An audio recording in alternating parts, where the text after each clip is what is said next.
জিয়াউর রহমানের পুত্র তারেক রহমান জিয়াউর রহমানের সমাধিস্থলে যাওয়ার উদ্দেশ্যে গুলশানের বাসভবন থেকে রওনা দিয়েছেন এবং বিজয় সরণি থেকেই আমরা দেখছি যে নেতাকর্মীদের উপচে পড়া ভিড়, জনস্রোত। তারা রাস্তার দুপাশে অবস্থান করার কথা থাকলেও অনেকেই আত্মনিয়ন্ত্রণ করতে পারছেন না। তারা অনেকেই বারবার করে রাস্তার মাঝখানে চলে আসছেন। এতে করে আসলে তারেক রহমানের গাড়ি বহরটি বাধাপ্রাপ্ত হচ্ছে।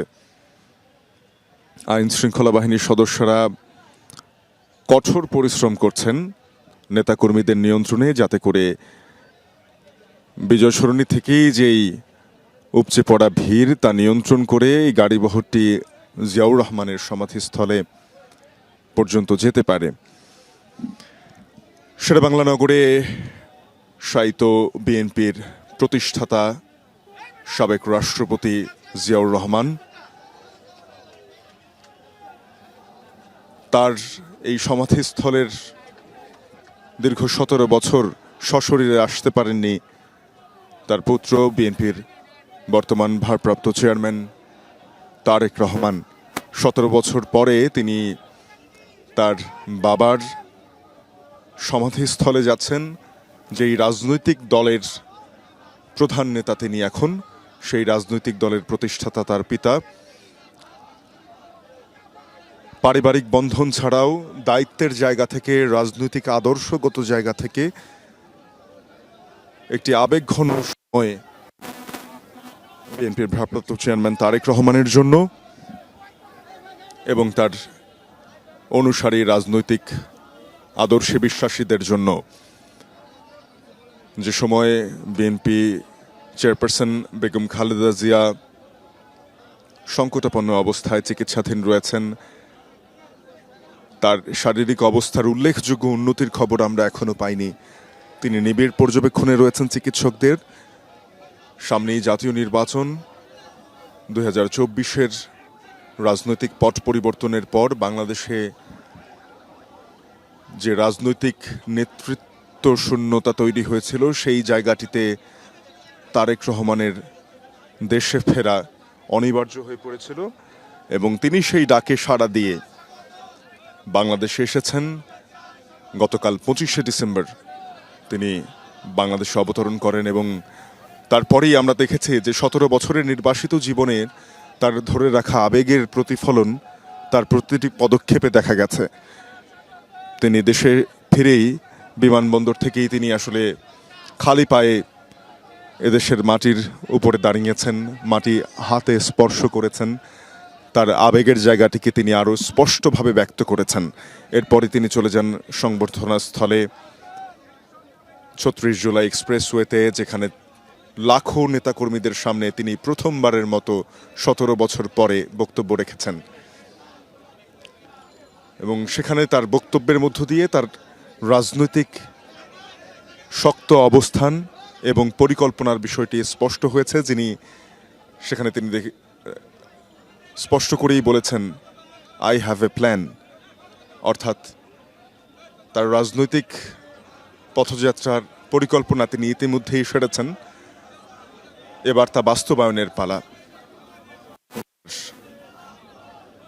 প্রতিফলন তিনি প্রতিটি পদক্ষেপে রাখতে চান এবং বারবারই তিনি শৃঙ্খলার বিষয়টি উল্লেখ করেছেন। গতকালের বক্তব্যে দলীয় নেতাকর্মীদেরকে বলেছেন, দেশে আইন শৃঙ্খলা পরিস্থিতি নিয়ন্ত্রণ, শান্তি ফেরানোর জন্য দলীয় শৃঙ্খলা অপরিহার্য। তবে সেখানটাতেই আমরা দেখছি যে আজকের এই দিনে এসে তিনি যখন তার বাবার সমাধিস্থলে শ্রদ্ধা নিবেদন করতে যাবেন, একটি বাধার তৈরি হয়েছে বিশৃঙ্খলার কারণে। দলের নেতাকর্মীরা তারা বিজয় সরণি থেকেই রাস্তাটিকে একেবারে সংকুচিত করে ফেলেছে তাদের অবস্থানের জন্য, যে কারণেই তারেক রহমানের গাড়ি বহরটি বিজয় সরণি থেকে আর সামনের দিকে এগুচ্ছে না।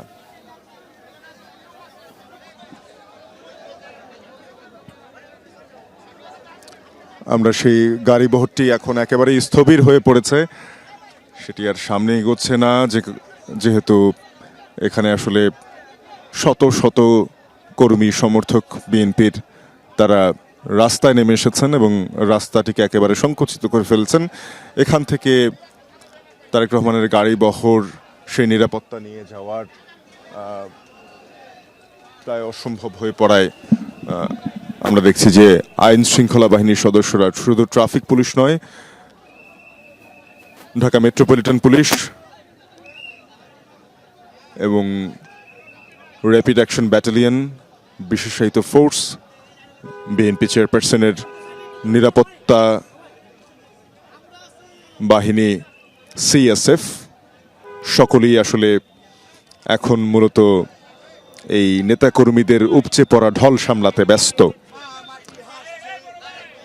তবে কোনোভাবেই তাদেরকে নিয়ন্ত্রণে আনা যাচ্ছে না। এক পাশে নিয়ন্ত্রণে এলে আরেক পাশে আমরা দেখছি নেতাকর্মীরা রাস্তায় আটকে ফেলছেন।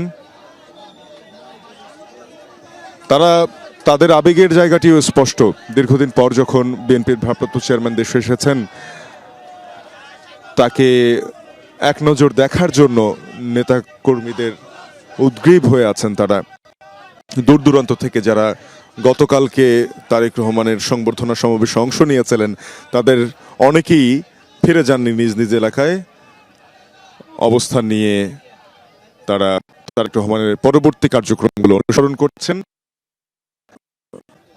ঢাকা মহানগরীর বিভিন্ন ইউনিট বিএনপির তারাও এখানে উপস্থিত হয়ে আছেন, যার ফলে একটি বিশৃঙ্খলার তৈরি হয়েছে এবং কোনোভাবেই আসলে এখান থেকে তারেক রহমানের সাথে যে নিরাপত্তা বাহিনী সহ একটি বড় গাড়ি বহর সাবেক রাষ্ট্রপতি জিয়াউর রহমানের সমাধিস্থলে পৌঁছানো সম্ভব না। তাই এখনো পর্যন্ত আইন শৃঙ্খলা বাহিনীর সদস্যরা চেষ্টা করছেন সেটি কিভাবে নিয়ন্ত্রণ করা যায় এবং রাস্তাটি পরিষ্কার করে দেওয়া যায়, যাতে করে বাবা বিএনপির প্রতিষ্ঠাতা সাবেক রাষ্ট্রপতি জিয়াউর রহমানের সমাধিতে শ্রদ্ধা নিবেদনের জন্য যেতে পারেন।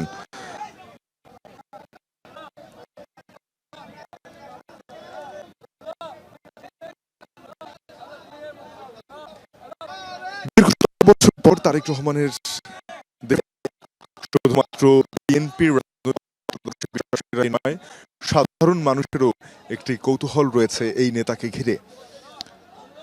তিনি এখনো পর্যন্ত কোনো সরকারি পদে দায়িত্ব গ্রহণ করেননি বা তিনি কখনো সরকারে ছিলেন না। তবে আগামীতে যেই ত্রয়োদশ জাতীয় সংসদ নির্বাচন, সেখানে তিনি বগুড়া ৬ আসন থেকে প্রতিদ্বন্দ্বিতা করবেন এবং যেহেতু তিনি দলের শীর্ষ নেতা, ভারপ্রাপ্ত চেয়ারম্যান এবং বিএনপি চেয়ারপারসন বেগম খালেদা জিয়ার বর্তমান শারীরিক অবস্থা বিবেচনায় তাকেই আগামী দিনের বিএনপির রাজনৈতিক প্রধান হিসেবে দায়িত্ব পরিচালনা করতে হতে পারে। এবং যদি বিএনপি আগামী ত্রয়োদশ জাতীয় সংসদ নির্বাচনে তারা সংখ্যাগরিষ্ঠ আসনে বিজয়ী হতে পারে, তাহলে আগামীতে হয়তো তার নেতৃত্বেই বাংলাদেশ জাতীয়তাবাদী দল সরকার গঠন করতে চাইবে। তবে সেটি এখনো অনেক সময়ের ব্যাপার। ফেব্রুয়ারিতে আগামী জাতীয় সংসদ নির্বাচনের দিনক্ষণ ঘোষণা হয়েছে তফসিলে, এরই মধ্যে আমরা জানি, এবং সেই নির্বাচনের দিকেই আসলে মনোযোগ সারা বাংলাদেশের। আর বিএনপি কর্মীরা বেশি উজ্জীবিত তাদের ভারপ্রাপ্ত চেয়ারম্যানের প্রত্যাবর্তনে।